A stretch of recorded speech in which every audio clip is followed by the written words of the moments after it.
আপনার সফলতা, আপনার সাকসেস, এটা সবার ভালো লাগবে না, মনে রাখবেন। সবাই এটা পছন্দ করে না। আল আইনু হক, নজর কিন্তু সত্য। নজরের প্রভাব আছে, চোখের প্রভাব আছে।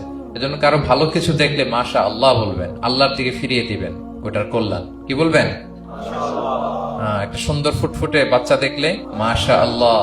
কারো সফলতা দেখলে, কারো ফার্মে গেলেন, বাগানে যেয়ে দেখলেন ফল মূল ভর্তি, কি বলবেন? মাশা আল্লাহ। বিসমিল্লাহ মাশা আল্লাহ বললে এটাতে আর ক্ষতি হয় না।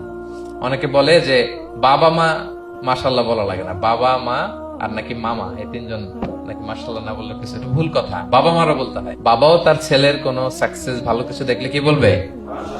মাশাআল্লাহ, তাবারাকাল্লাহ, অথবা বিসমিল্লাহ মাশাআল্লাহ, এটা আপনারা বলবেন।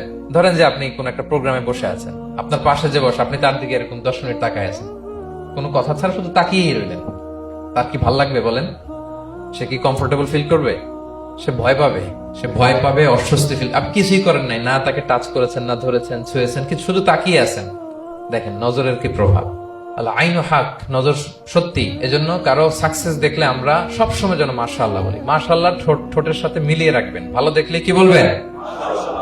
মাশাআল্লাহ, মাশাআল্লাহ, বিসমিল্লাহ মাশাআল্লাহ, মাশাআল্লাহ, তাবারাকাল্লাহ, এটা বলবেন।